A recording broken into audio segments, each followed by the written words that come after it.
तो आज हम पढ़ने वाले हैं मॉड्यूल 3 डाटाबेस का, जिसमें आज हम पढ़ेंगे फंक्शनल डिपेंडेंसी। ओके, तो इजी भाषा में समझेंगे ताकि आपको अच्छे से समझ में आ जाए और आप अपनी यूनिवर्सिटी में अच्छे से करके आ जाए, और गेट के लिए भी आपको ये टॉपिक इंपॉर्टेंट है।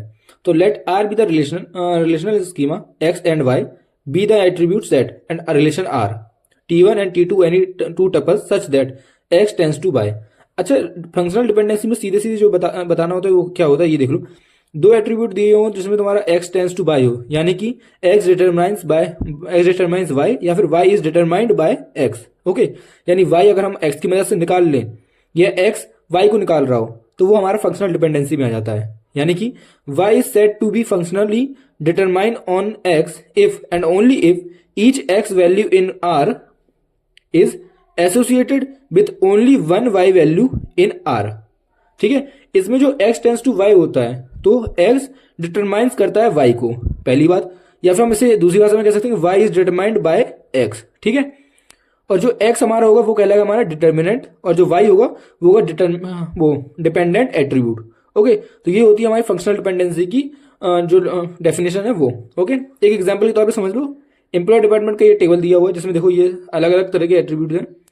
तो सीरियल नंबर और डिपार्टमेंट नंबर से हमारे आवर्स निकल सकते हैं, यानी हम कह सकते हैं कि जो हमारा सीरियल नंबर है और डिपार्टमेंट नंबर है वो डिटरमाइंस करते हैं किसको, आवर्स को।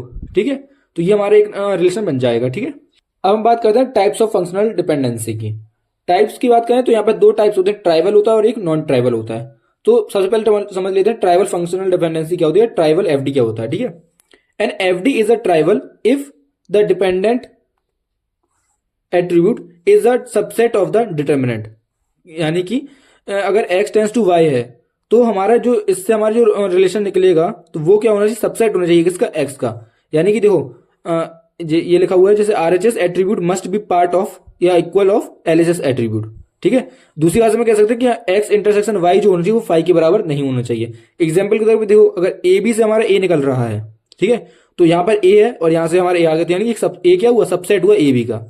ए बी से हमारा बी आ गया तो बी हमारा क्या हुआ, सबसेट हुआ ए बी का, और ए बी से हमारा ए बी भी आ गया। ठीक है, तो ये हमारा किस में आ जाएगा, ट्राइवल में आ जाएगा। क्यों, क्योंकि अगर हम लोग ए बी यानी ए बी हमारा एक्स होगा और वाई हमारा ए हमारा वाई होगा, तो इन दोनों की जगह हम इंटरसेक्शन लेंगे वो फाई के बराबर नहीं होगा, तो हम कह सकते हैं कि ये हमारा किस में आ जाएगा, ट्राइवल फंक्शनल डिपेंडेंसी में आ जाएगा। ठीक है, तो एक बार और फिर से ट्राइवल एफडी हमारा क्या होता है, जिसमें ये हमारा ट्राइवल एफडी तब कहलाएगा जब जो वाई है वो हमारा सबसेट हो किसका, एक्स का।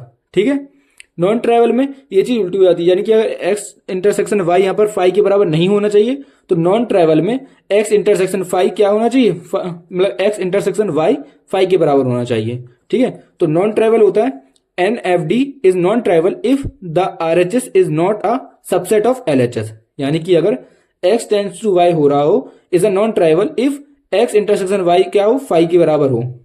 ठीक है, यानी कि अगर यहाँ पर ए बी टेंस टू ए आ रहा था तो यहाँ पर जो ए है वो सबसेट हो गया था ए बी का, यहाँ पर ऐसा नहीं होना चाहिए। एग्जाम्पल के तौर पे समझो, ट्राइवल में देखो रोल नंबर और नेम से हमारा नेम निकल रहा है। ठीक है, तो ये नेम क्या है, सबसेट है किसका, एक्स का।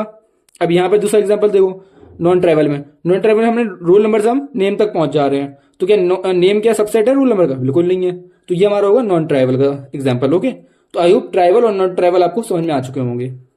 अगर आपको नोट्स चाहिए हो तो डिस्क्रिप्शन में मोबाइल नंबर गिवन है, वहाँ व्हाट्सअप करके नोट्स ले सकते हैं। ठीक है, अब हम बात कर लेते हैं कुछ प्रॉपर्टीज की। एफडी की कुछ प्रॉपर्टीज होती हैं तो उनकी बात कर लेते हैं। सबसे पहले हमारी आती है रिफ्लेक्सिव। ठीक है, तो रिफ्लेक्सिव जो रूल होता है उसमें क्या कहता है, if alpha is a set of attribute and beta belongs to alpha then alpha tends to beta holds. क्या मतलब, एक सिंपल सी बात समझ लो, वाई जो है वो सबसेट हो अगर एक्स का, y अगर सबसेट है x का तो x टेंस टू y होगा।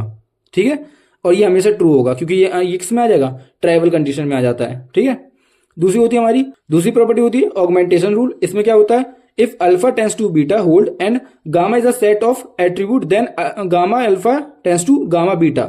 यानी कि x टेंस टू y है तो xz टेंस टू yz भी होगा। क्लियर, अब आता है हमारा ट्रांसिटिव रूल जो कि इंपॉर्टेंट है। ठीक है, तो समझते हो इसे, अल्फा टेंस टू बीटा हो ये होल्ड कर रहा हो और बीटा टेंस टू गामा भी हो रहा हो, तब क्या होना चाहिए, अल्फा टेंस टू गामा होना चाहिए। यानी अगर x टेंस टू y आ जाए और y टेंस टू z हो तो x टेंस टू क्या होगा, z के बराबर हो जाएगा। ठीक है, तो ये हमारी हो जाएगी ट्रांसिटिव में। ठीक, अब आते हैं यूनियन की बात करते हैं। यूनियन या फिर उसे हम लोग कहते हैं एडिटिव रूल। इसमें क्या होता है, alpha tends to beta hold कर रहा हो और अल्फा टेंस टू गामा हो होल्ड कर रहा हो, then alpha tends to beta gamma hold कर सकता है। ठीक है, तो ये चीज आ जाती है यूनियन में। अब बात करते हैं डीकम्पोजिशन की। डीकम्पोजिशन में क्या होता है, alpha tends to beta gamma hold कर रहा हो तो हम क्या कह सकते हैं, अल्फा टेंस टू बीटा और अल्फा टेंस टू गामा, यानी कि जो आरएचएस वाला पार्ट होता है उसे हम सेपरेट कर सकते हैं। डीकम्पोजिशन में एक खास बात क्या है, जो कि ये है, यहाँ पे क्या लिखा हुआ है कि अगर x tends to X Y tends to Z है, तो हमने जैसे यहाँ पर अलग अलग कर दिया था आरएचएस वाले पार्ट को, ऐसे हम एलएचएस पार्ट को अलग अलग करके नहीं कर सकते हैं, ये पॉसिबल नहीं है। ठीक है, तो left side decomposition not allowed. ठीक है, यानी x tends to Y equal to Z है तो x टेंस टू जेड या y टेंस टू जेड तुम ऐसे नहीं लिख सकते हो, लेकिन हाँ आरएचएस वाले पार्ट को तुम अलग अलग करके लिख सकते हो by the help of decomposition property.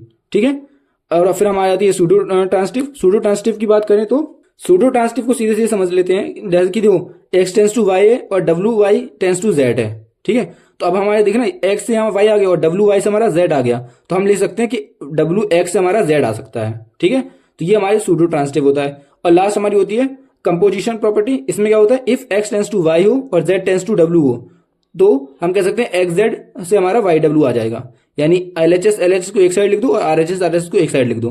ठीक है, तो ये होती है हमारी कंपोजिशन प्रॉपर्टी। तो ये सारी प्रॉपर्टीज होती है हमारी FD की। ओके, आई होप आपको वीडियो समझ में आएगी। वीडियो अच्छी लगी हो तो लाइक करना, चैनल को सब्सक्राइब करना, और अगर नोट्स चाहिए हो तो डिस्क्रिप्शन में नंबर है, उससे कांटेक्ट कर लेना, आपको नोट्स मिल जाएंगे।